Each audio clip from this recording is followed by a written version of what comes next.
সিলেটের ভিতরে মাত্র 30 টাকা খরচ করি এমন একটা জায়গা থেকে ঘুরিয়ে আইতে পারবা, যেখানে মাঝে প্রকৃতি ছোঁয়া নিরিবিলি পরিবেশ শহরের কোলাহল থেকে একটু শান্তির ঠিকানা। ভিডিও মাঝে দেখে মিউজিকটা কোন জায়গার মাঝে পড়ছে আপনারা ক্লিয়ার এখান থেকে ঘুরিয়ে আইবা।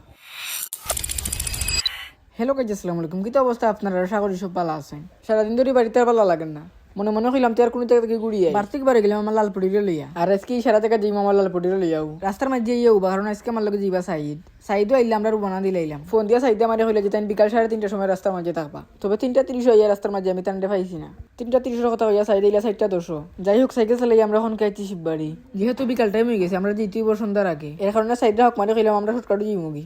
শিববার থেকে ঢুকে গেলাম ফাটান ফেরার রোডে দিয়ে। ফাটান ফেরাই আমরা ওখানকে শর্টকাট দিলাম খতমতলি, আর ফাটান ফেরার সারা রাস্তাও খালি বান্দার বান্ধ। আর দেখতে পারো ওখানকে আছি আমরা খতমতলি মসজিদও। এটা খতমতলির বড় একটা মসজিদ। খতমতলি মসজিদ থেকে আমরা অনেক কুসাই রোডে দিয়ে রানা দিলাম। সাইডে যদি আগে বাড়ি যেতে আমরা চত্বরে দিয়ে ঘুরিয়েও গেলাম মনে। সাইকেল চালা চালিয়ে আস্তে আস্তে যাইলাম। যে জায়গাটা দিলাম এই জায়গাটা আমরা বার থেকে বেশ দূর হইও নয়। আরও দেখতে পারা সিলেট কারিগরি প্রশিক্ষণ কেন্দ্র। আর রাস্তার অন্য সাইডে দেখতে পারা যে আলম ফ্যাক্টরি। কারিগরি প্রশিক্ষণের তোর সামনে গিয়ে আমরা ঢুকে গেলাম আতর বামে দিই। যে জায়গার মাঝে যাইলাম এই জায়গার মেইন গেট একটু সামনে দিয়া। তবে আমরা যে বাইদি শর্টকাটও আজকেও বাইদিও যাইলাম। আজকে আমরা যেলাম আলমপুরের পার্কও, যেটা নাম হইল গিয়ে সাইফুর রহমান পার্ক। জুলাই উদ্যানের পরে এই পার্কের নামটা পরিবর্তন করা হয়েছে। আমার লালপুরের একটি অনেক আমার জীবন গিয়া পার্কের ভিত্তিতে। আর জনপ্রতি পার্কের টিকিট আসছিল 30 টাকা করেও। তবে আমি যখন ফার্স্ট টাইম এই পার্ক কমা যাইছিলাম তখন 20 টাকা করে আসছিল টিকিট। অনেক মানুষ এই জায়গাটারে শেখ হাসিনা বাঁকা বা অনেকে আলমপুর পার্ক নামেও চিনেন। তবে এই জায়গাটার বর্তমানে নাম সাইফুর রহমান শিশু পার্ক। নাম আলাদা হইলে জায়গাটা কিন্তু অনেক সুন্দর। এই জায়গার মাঝে ঢুকতে লাগে মাত্র 30 টাকা। বা চিন্তর খেলাধুলা লাগে আছে অনেকগুলা রাইড।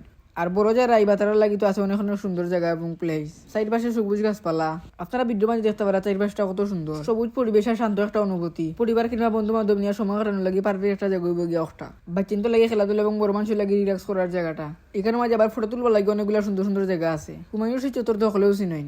হুমায়ুন সেই চত্বর থেকে বান্দর তুলে আইবা। এখানে মাঝে আইলে অনেকগুলো টমটম আর সিএনজি ফাইলিবা। আপনারা যদি অটো দিয়ে আইন তাহলে 15 টাকা করে জনপ্রতি ভাড়া নিবার, সিএনজি আইলে 20 টাকা করে ভাড়া নিতে পারে। ই পার্ক মাঝে আপনারা আইলেও ফ্রিজে চলতে পারবা ট্রেন। আরও অনেক অনেক মজার মজার রাইডাইন আছে। তবে এই রাইডগুলো মূলত ছোটো বা চিন্তর লাগি। ই পার্কটাও শিশুর পার্ক। সাইফুর রহমান পার্ক নিয়ে আজকের ভিডিওটা আমার তখন পর্যন্ত আসিল। নিয়মিত ট্রাভেল ব্লগ কিংবা নতুন নতুন জায়গা নিয়ে ভিডিও দিতে চাইলে আমার ইউটিউব চ্যানেল সাবস্ক্রাইব করে রাখতে পারেন। লিঙ্ক কমেন্ট বক্সে দিয়ে রাখুন। সবাই আসসালামু আলাইকুম।